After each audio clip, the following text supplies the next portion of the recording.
Good morning. Everybody here for the right back Q&A, right? So,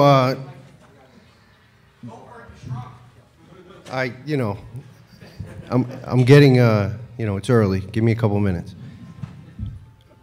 We're here in beautiful, sunny Lexington, Kentucky. It's sunny. Should have been here last week. And I want to hear from everybody in this room. I want you to make some noise for Goldberg, if that's who you're here to see. Let's get the chant going. You guys ready? Let's go.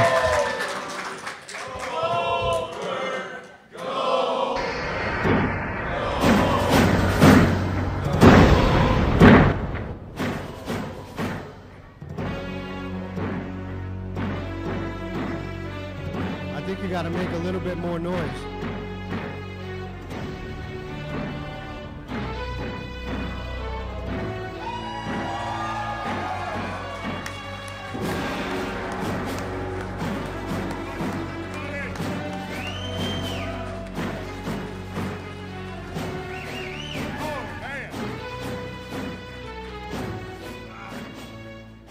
Good morning. How you doing, everybody? Everybody having fun yet?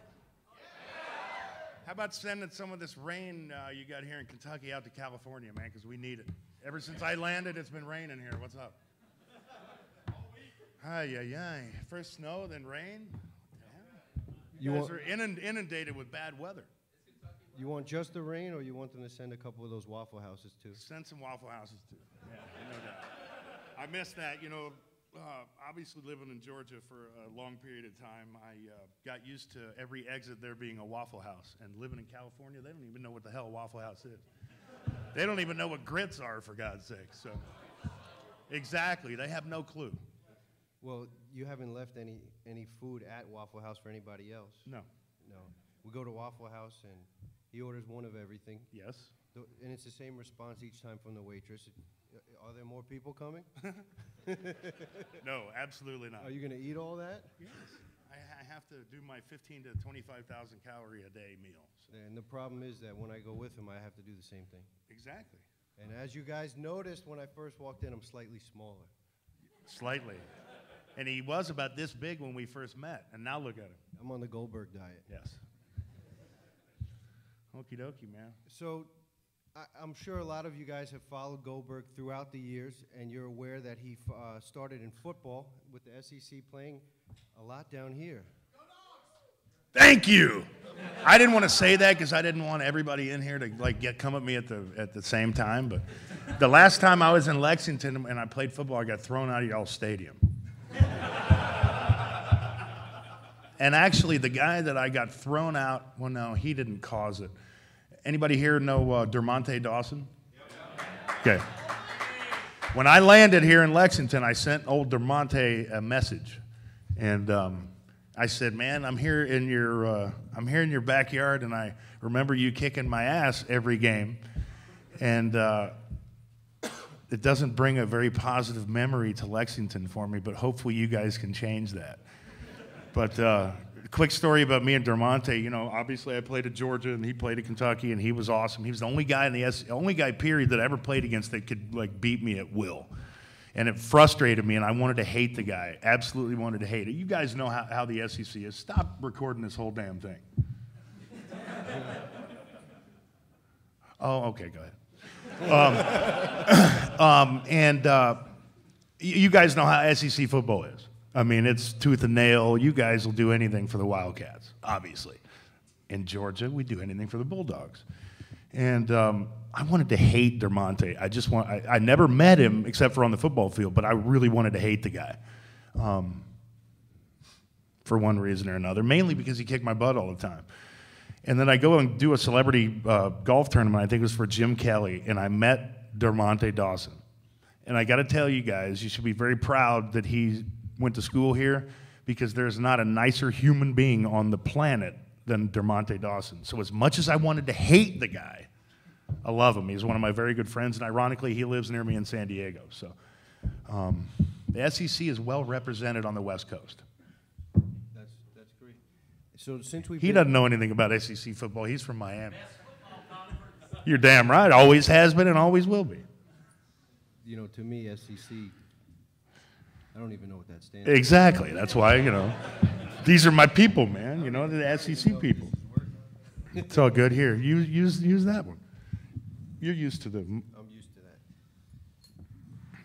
So one of your other passions is muscle cars. Yes. And I have a feeling, having driven around Kentucky for the last couple of days, that there's some muscle cars down here. If they are, then they're hidden in garages right now because of the weather. There's got to be a few. There has to be, no doubt. Absolutely. A lot of Dukes of Hazzard Chargers, I would imagine, here in Kentucky. For one reason or another. So before we get to talking about wrestling, I've been reading a lot about Glory. What's that? I'm seeing a lot of mention about you doing some training. Anybody heard of Glory Kickboxing out there?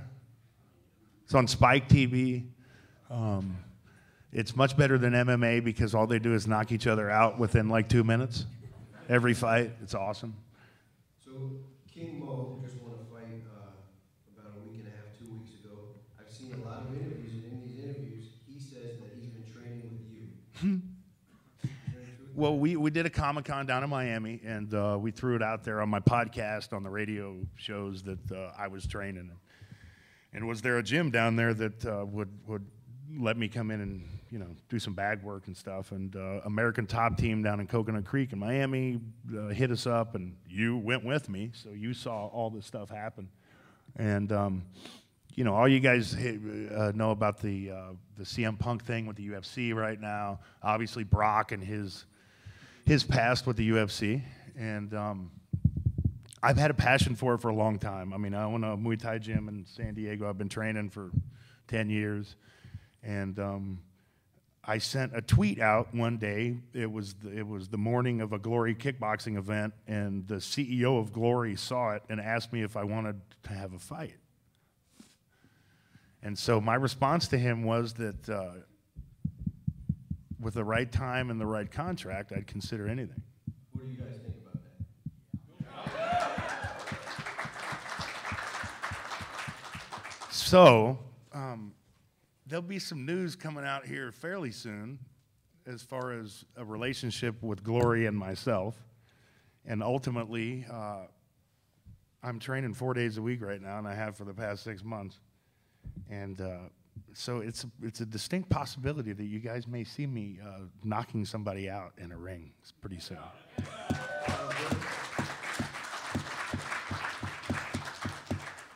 I'm sure a lot of you guys have some questions for Mr. Goldberg, so I'm going to segue now into the Q&A portion. If you want to start forming a line down the middle. Ladies and children first. Yeah, don't be shy. Come on. I know you guys got questions. Sting's over there. Ask him some questions. Last time you pointed that bat at me, I shoved it.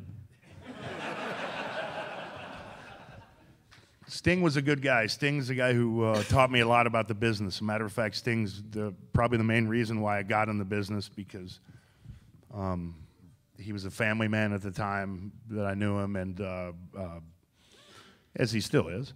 But I figured if he could look himself in the mirror and do what he's doing and have a family and coexist, then I could do it too. So, exactly. And you do realize that 2 years ago when you guys went to Georgia, I was the team captain against Kentucky. And I'm sorry for that. We just absolutely killed y'all, but it had nothing to do with me being there, I can tell you that. Hiya. Yeah, I figured you all are basketball fans. I would be too right now. Is it 32-0? When do you guys play again? Today? Oh, that's good. That's where all the people are. Oh, against Auburn. I hope y'all kill Auburn. I can't stand Auburn. Auburn just squeaked by LSU, didn't they? Yeah. Y'all are going to kill them. All right, let's start with the first question. Let's do it, big man. What do you think of today's WWE superstars and how it's going right now? You know, I'll be honest with you guys. I mean, if any of y'all listen to my podcast, I really don't follow the wrestling world. I mean, I do on the headlines, but I don't watch the shows. Every Monday night when Raw is on, I'm at Muay Thai. You know, I don't buy pay-per-views. I talk to some people who know about the business, but it's a totally different business, man. It doesn't seem as if they're doing it for the fans anymore. They're doing kind of what they want to do, soap opera-wise, and whether you guys like it or not, that's what you get. You know, you guys know my relationship with the WWE. I mean, I never saw eye to eye with those guys at all. When WCW and WWE were going head to head, those were the best times in wrestling because there was competition. Now with what, TNA? I mean, do you guys even think TNA is a competition to WWE? Because I don't watch it. You don't? Does anybody in here think it's a better product or as good a product? Ring of Honor is better? Is Ring of Honor on TV? Is it? Barely. But see, this is where I need to get my information from you guys. So, you know, I really don't know, man. You know, I always hear the Ryback thing. I always hear the Roman Reigns thing. It's funny how all of them somehow are tied to me. Exactly. But, you know, I don't know. It doesn't sound like the crowd's taking to Roman Reigns because he's being shoved down everybody's throat, I guess. You know, my biggest problem with today's landscape of professional wrestling is that you guys know everything that's going to happen. Without the internet, when the internet wasn't here, you didn't see every scenario played out in front of you prior to every pay-per-view. I think it spoils it. You know, I mean, storylines need to be left to the imagination. You guys can think about it all you want, but I mean, once you put it on the internet, then everybody's opinion gets in it, and all the options are exhausted. So you've seen everything that's probably going to happen. I just think it's a different time. It's totally a different time. It's combat sports time. You know, I wish that there was a great product out there. I mean, what do you think of the WWE right now? In what way? This is a Q&A that I'm turning right around on y'all's ass.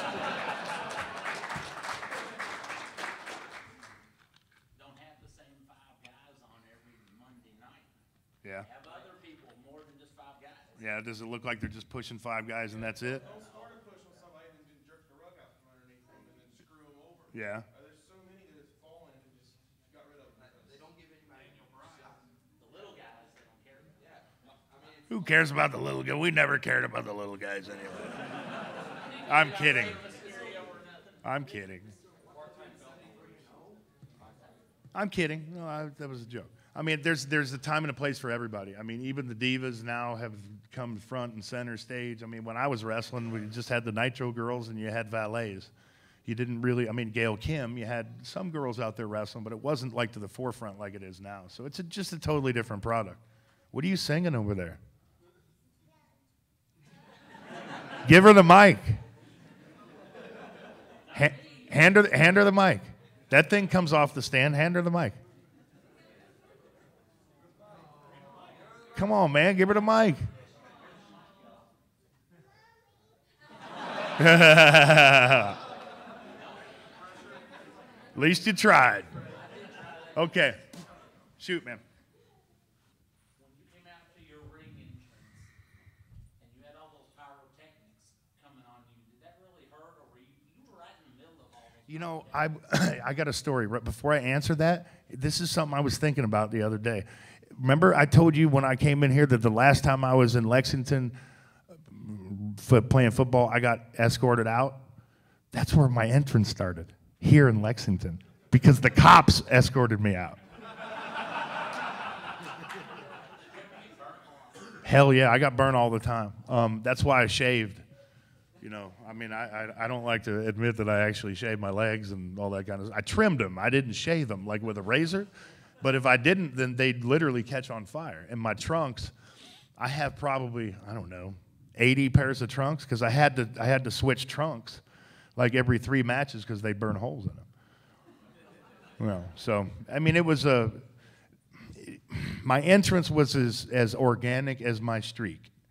It just came together. I mean, well, I appreciate it, but I think my streak was cool, and I think my character was cool, and I think the entrance was cool because it gave you guys what you wanted. You know, it gave you something different. It wasn't, you know, I wasn't out there chain wrestling or flying from rope to rope. I was crushing guys within 2 minutes, and I was leaving. So, I mean, by the time you really could register what was going on, it's over. You know, so I tried to just do something different, man, with the entrance and everything else. So I think there's probably a few of your opponents who have changed their trunks too. for one reason or another, yes, I would imagine. But that's their fault. My question is, what do you think was WCW's final nail in the coffin since the finger poke of doom and also the every butts in the seat comment that one of Monday Night Raw? I think, you know, I was hurt during that time. That's when I put my arm through the window, I think. I was out. And but looking from the outside in, I mean, I'll say it again. I think Vince Russo all along was a plan. I think when he came down, WCW's content started being, you know, like what? And so I think that pulled us down. I think the infighting pulled us down. I think there were a couple guys, big name guys there that, you know, were power hungry, and they were like a shark around blood, and they saw an opportunity to pounce and try to take control. And then you have the merger with AOL and Time Warner and Ted Turner being out of the country, and I think they pulled the rug out from under him while he was gone on purpose. So I think it was more of a business decision from one entity that came into the relationship with no desire whatsoever to have wrestling as part of their repertoire. So I think that was it. Sting? There you have it. He's in the house. Since you have no opinion on Ryback, let me ask you this. Oh, I've got an opinion on him. I didn't say I didn't have an opinion on him. Right. My question to you is about your early time. Like, 'cause I remember you went to the power plant. Mm-hmm. I want you to kind of talk about the power plant experience and come up with your character for Goldberg, MMA. You know, the power plant. I was a pro football player, man, and I grew up watching wrestling a little bit with my grandma, but I never really had the love that every one of you guys have for it. And that's not good, that's not bad, that's not indifferent. It's just that I was a football. All I cared about, I was born in a helmet. The first picture, I swear to God, the first picture that I ever saw of myself as a child, it was in the hospital, and my brother, I was inside of his football helmet. And I had 2 older brothers who played ball, and when I was 5, 6 years old, I was flying around the country going to their college games. All I ever wanted to do was play football. And you know, I unfortunately got hurt, and I got the opportunity. I got a second chance. Not many people get a second chance in life. And I got a second chance to be the guy that I wanted to be on the football field. I made the decision. I went down to the power plant. I met a guy named Dwayne Bruce. Sarge. Anybody heard of Sarge? Okay. Sarge, I haven't dealt with a lot of trainers in my life, but Sarge was the perfect one for me. He pushed me. He made me. He had a lot to do with what you guys saw in the ring. His adage was, "Why hit a guy 50 times in the corner when if you hit him once, you can drop him?" So everything is less is more, for me, for different characters. I also got down there, and there was a guy named Bob Sapp. You guys have heard of Bob Sapp. He was at the power plant. Big, gigantic guy. Pro football player. And so you had 2 ex-pro football players going through the power plant with all these other guys whose dream was to be a professional wrestler. So how are we going to be looked upon? I mean, they're going to try to kill us, right? Well, they did Bob. But me, there's nothing you could have ever done to me except for taking me to war that will surpass what happened to me on the football field. So when Sarge got that little grin on his face and would make us do God knows what he made us do daily for hours, I just smiled at him. And I said, you ain't going to break me, dude, because of what I've been through, there's no way it's not possible. And as I was saying that to myself day after day, I'd watch Sap throwing up in the trash can, giving up, just not pushing. And I wanted to set an example. I mean, I came from pro football. A lot was expected of me, and I didn't want to take it lightly. I made it. It's just like my transition to combat sports. I'm 48 years old, and let's be realistic. I'm not at the point where I can vie for a heavyweight title or anything like that, and anything I do would be an exhibition match. But I take everything systematically. I'm very analytical with things. And I work my butt off at the power plant. And I had a camera with me there every day. I'd video everything I do. I'd watch tapes of UWF, of Pancrase, of all the early.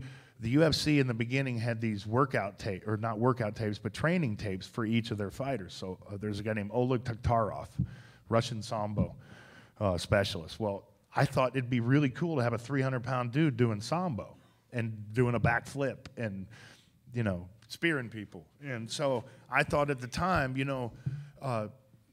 mixed martial arts really hadn't taken off by any stretch, because I had a big gym. I had the largest MMA gym in the world, back in '99. It was like 35,000, 40,000 square feet in Atlanta. Don Fry, Shamrock, Randleman, Coleman, all those guys trained at my place.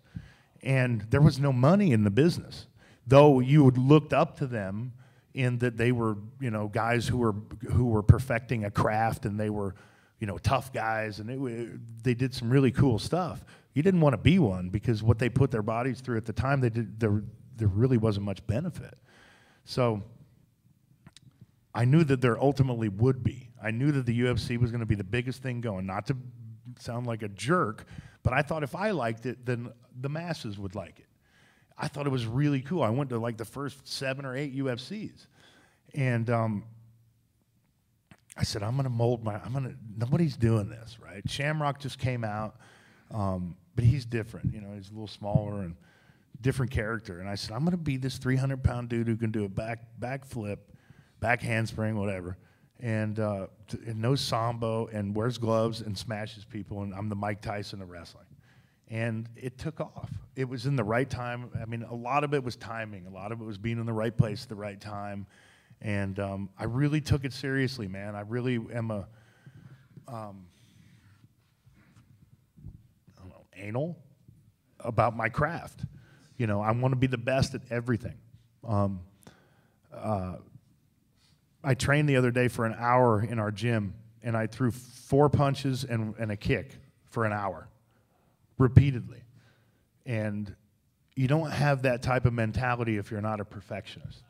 And though I'm not the physical stature that I used to be, mentally I'm still the same.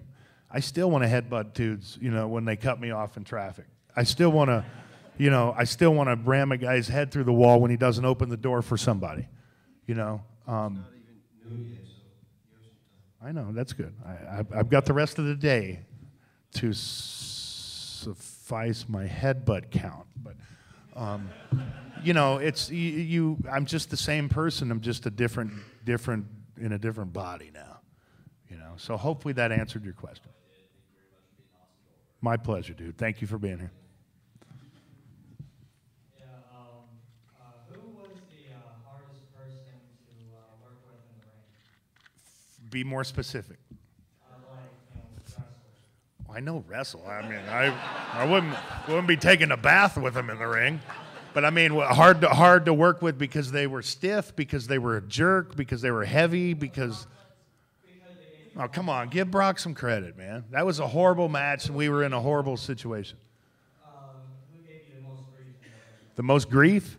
I mean, Steven Regal. I think it's well documented that he was a jerk when we had our match together, and I was in a position where I still feel guilty about the position that I made it to in wrestling, because there's so many guys who work their butts off on independent circuits for years, and they never make it to a certain level. So when 9 times out of 10, when I'd have a match with somebody, especially somebody so senior, and so experienced, I'd let them do anything they wanted to me. Anything. And I was just there, and then when it was time for me to clean them up, I cleaned them up. So I just follow guys. He kept kicking me in the head and forearming me and doing this. I'm like, is this really the way it's supposed to go? Because I don't want to fight back, because if I take control in the match, I don't know what to do, because I just didn't know the business that well. So I couldn't tell stories in the ring until the end. So I had to follow every single footstep of my opponent.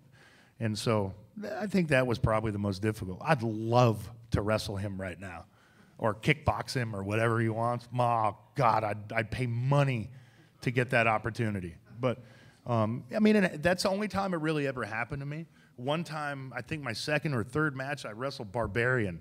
And I got up to he put me in the corner on the top rope and gave me a belly-to-belly suplex off the top rope. And I came in the back, and Eric Bischoff looked at me, and he goes, "Don't you ever do that again. Don't ever let anybody do that to you again."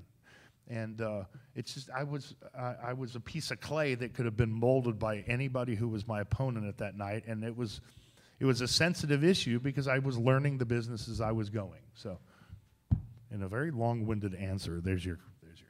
I have a question for you. This is a good question. Okay. When did you find out that you were going to fight Hulk Hogan for the championship? Who knows the answer to that? No. Okay, you guys bingo. Thursday night before that Monday match, I'm sitting in my house in Dawsonville, Georgia, 2 doors down from Bill Elliott, in the middle of the sticks. Awesome. And I'm watching Thunder, and J.J. Dillon comes on, and he goes, "Big announcement. World Heavyweight Championship match between Hulk Hogan and Goldberg Monday night." And I'm like, I had a roommate at the time, and I looked at him, and I said, "Did he just say that?" Because nobody told me, and here's another bit of info. I go in the match. I go into Hogan's locker room, and granted, I'd only been in the business 6 months. Okay, so I didn't know what the hell was going on. I went in there, and he goes, "How you doing, brother?" I said, "Well," I couldn't even talk. I was so nervous. And I said, "Well, what are we going to do in the match?" Well, you guys know we kind of go over the match beforehand, so I'm not. So, yeah, there's the internet now. That's what I said. So I said, "Well, what are we going to do in the match?" And he says, "Oh, we'll call it in the ring, brother." Really? We're going to call it in the ring? You mean like you're going to call it in the ring, and I'm going to try to listen to what you have to say in front of 44,000 people on live television, no less, for the belt, and I'm going to win, and I'm going to... Really? So it was the scariest situation I'd ever been in, because I literally am at these guys' hands when I go out there. They can make me look like a fool. They can make me look strong. It's all what type of businessmen they are and what kind of chip they have on their shoulder. And Hogan took great care of me, except for the fact that, we locked up, and then he put me in a headlock, and he put Icy Hot all over his... Put Icy Hot all over his arm, so I couldn't see the whole match. So, you learn these things. I didn't ever do that to anybody, because I never got anybody in a headlock. My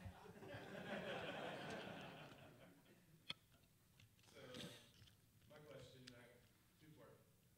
When do you think it is the streak goes too long, and what do you think about Sting dealing with it again? The streak thing, man, that's another question that can only be answered by guys who've been in the business for a period. Well, you can pass judgment on when you think it should, it's going to go south, or whether it should be continued, but I think you need to listen to the fans. Well, you guys got to understand that there's also backstories to some of the things that they do up there. Why do you think everybody does my spear? Okay? Why do you think they're doing an undefeated streak? Okay, they're trying to erase me, basically.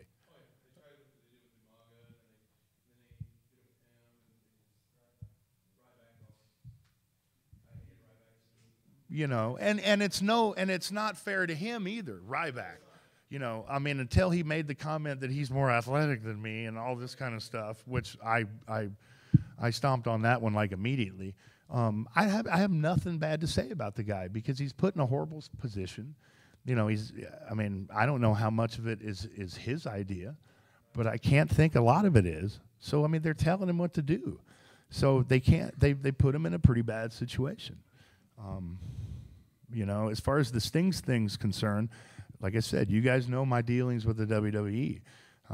I followed Sting in the business, and I love the guy to death. And he's meant a lot to our business. I mean, a huge amount. And he's the last guy left from WCW.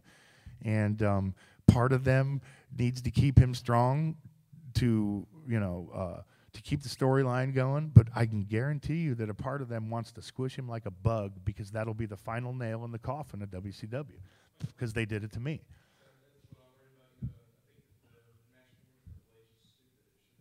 It should have been me and Triple H. Yeah. You're welcome.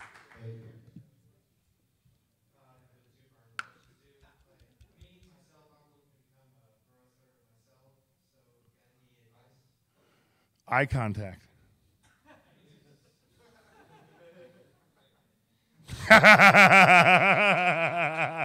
No, be different, man. Be unique. If you see something that you like, take it, but make it yours.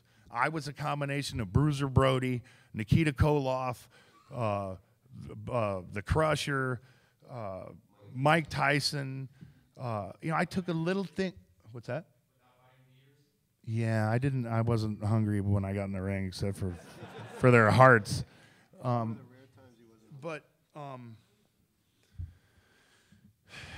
just be different, man. Honest to God, because don't be like copying people. You see what happens when you copy people's stuff. You got to make it your own. Dean Malenko did the jackhammer, okay, but he did it in Japan, and he did it from the top rope. Okay, so I changed it. I made it mine. Those press slams that I did, I've never seen anybody do that before. I mean, had anybody done that stuff when I'd pick them up and spin them around and then slam them? I'd never seen that. So, I mean, I took something that I liked and I put a spin literally on it. You know, so be different, be unique, but have something stick out, man, that you're really good at and center on it. Make it your own.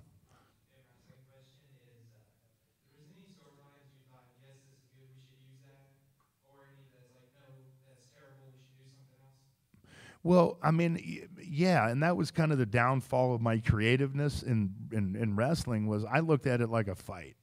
And I didn't think that, you know, a Kevin Nash should ever be in the ring with a Rey Mysterio. Nor at the time did I think that a Jericho should be in the ring with a Goldberg in the middle of his streak and not get absolutely eaten alive. But storyline-wise, I didn't know the business, and I didn't know swerving people. And so that's a downfall of mine in that I wasn't there long enough to really, truly understand the psychology behind it. So though I may have voiced an opinion, it was nothing but an opinion at the time, and it wasn't truly based upon anything factual. It was just my feeling. And so it wasn't really right. And so at that time, I didn't place a lot of stock in my opinions creatively because what the hell did I know? I didn't know anything. I was a football player. I just said, give me a task and I'll do it better than anybody. As far as being a creative mind, that ain't me. Good luck. What's up, man? Huge fan. Sorry if I tremble, but let's go follow the trend and ask you 2 questions. Ask me anything you want. First question, huge fan of this beer. I think one of the best moves, one of my most favorite moves. Thank you very much. Thank Thank you. Thank you. So, of all your spears, 2 of my favorites are you almost breaking Nancy in half. Mm-hmm. I took him halfway across the ring in the air, too.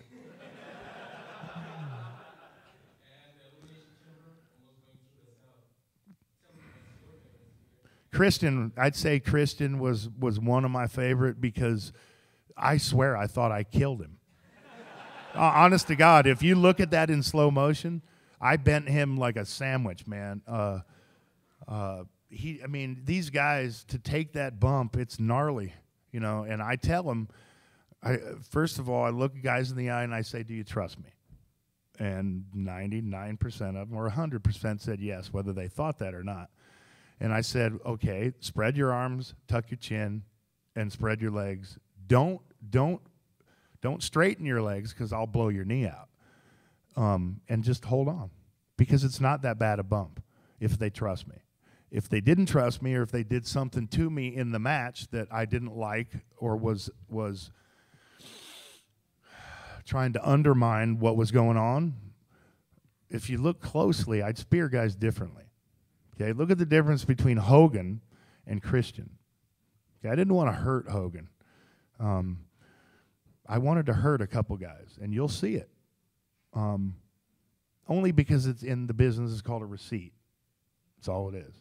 And therefore, always I let people do anything they wanted to me. It was like wrestling in Japan. I wrestled a guy named I can't even remember his name. He was a silver medalist in the Olympics for Japan in judo, and you know, a language barrier, and you know, hey, it was the middle of my streak, and how awesome would it be for a shooter guy over in Japan just to rip me apart, right? And so I started training heavily in Muay Thai. Nobody knew it, but I always have that in my back pocket. You guys never seen me do anything. There's one thing online with me and King Mo. That's it. Other than that, no one in the public's ever seen me do anything. It's like CM Punk. I mean, not many people know exactly how much he's trained, or if he's trained at all. You know, you keep it anonymous, and you know, I don't like to share everything with everybody. And you know, so I don't even know where I was, man. I've been hit in the head too many times, but did I answer your first part? I guess. Second question. I'm a huge WWE official. For you, Hall of Fame, with your chance of winning. Oh, Triple H. Triple H, absolutely. I really want to rip his head off his body. And I think it'd be the most realistic match that wrestling's ever seen. And everybody knows that I have more than this much animosity towards him. So I think it'd be perfect. I mean, hey, who do you guys want me to see? Put it this way, I ain't holding my breath to get inducted in the Hall of Fame because of all the stuff they've done to me over the years.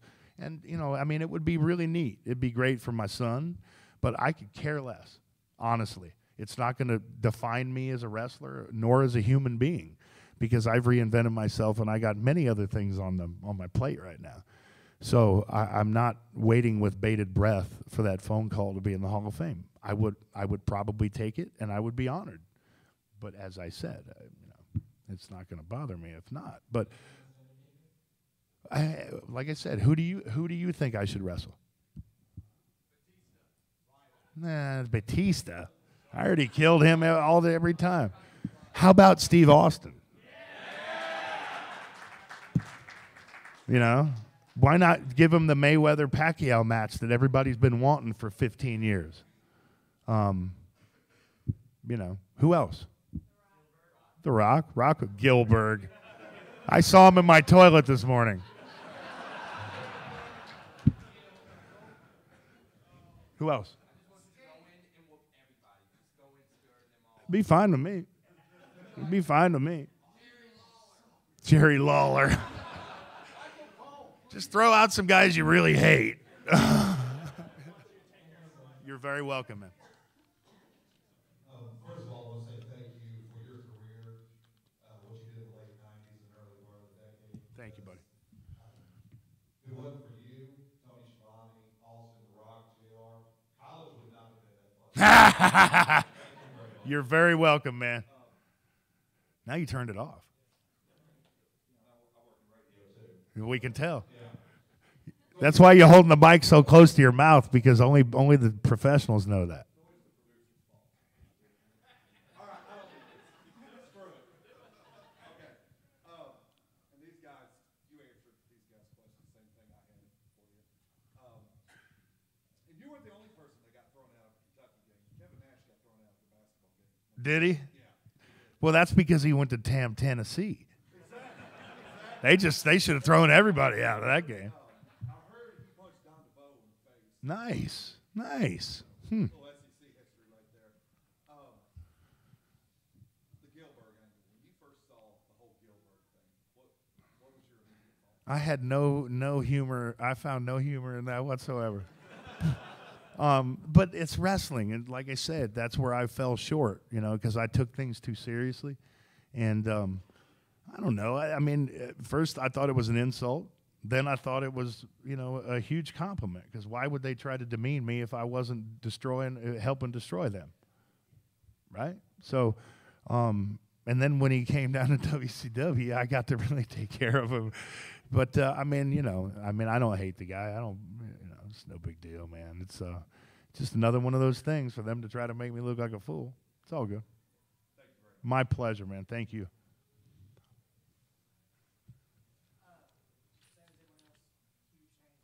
Thank you.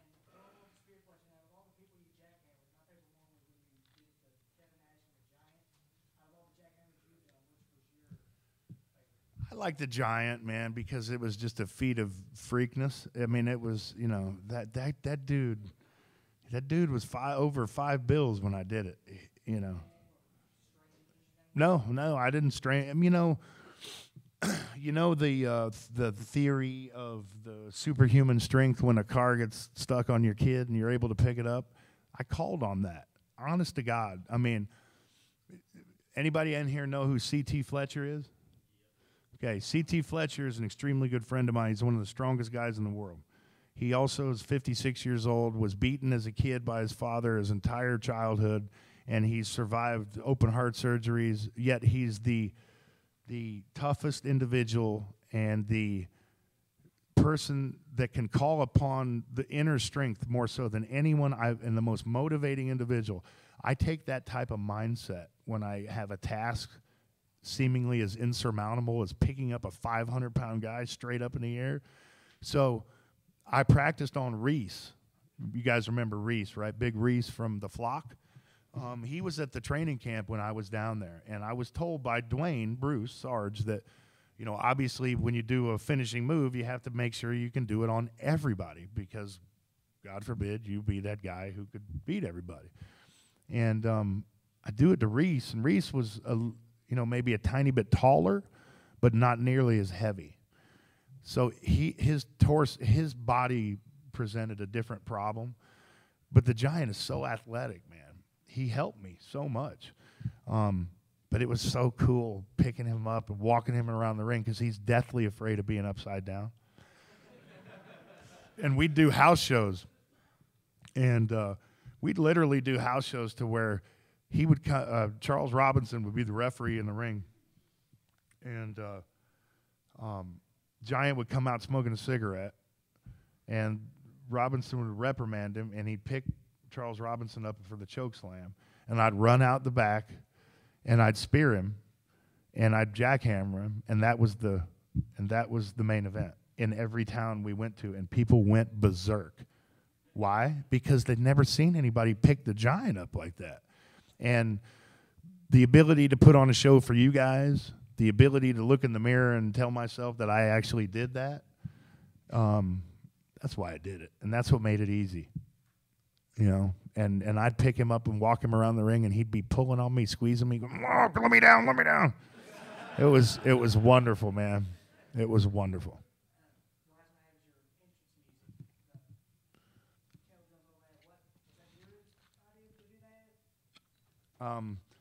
We were at I don't know, it was a training day or something like that. It wasn't at the power plant. It might have been a TV. Right as I was training, and Sting and I were in the booth, the van, like the control van that does all the electronics for the show, and he's going through the library of all the music, and I don't know why. I mean, I don't know if he was specifically trying to help me out to try to find it or not, but he played something, and I loved it. And it was from the History Channel. I think they used it on some battleship or some war documentaries. And I thought it was really neat, man. So that's where it came from. Really? Dude, that's a huge honor, man. Hearing stuff like that, means that everything that I did, everything that I went through really, really, mattered. So I greatly appreciate that, man. It's a huge honor. Thank you, partner. If you get up here, I just wanted to see that. I just wanted to see your shirt, man. Have you ever, broken anyone's ribs with a spear? Has it, messed up? No, but I asked LaParca what happened to him when he hit me in the head with the chair wrong. His knee didn't recover very quickly that night. So, no.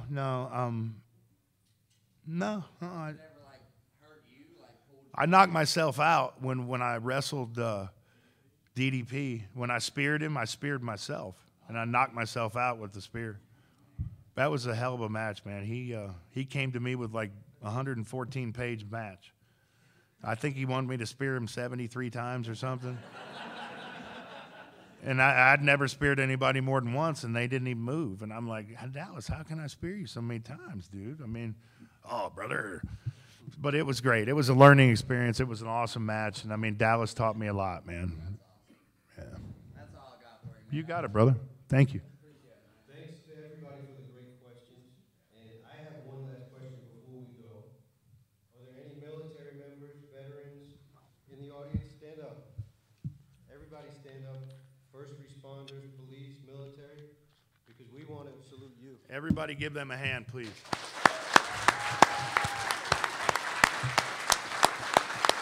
Thank you. Thank you very much. Thank you, my friend.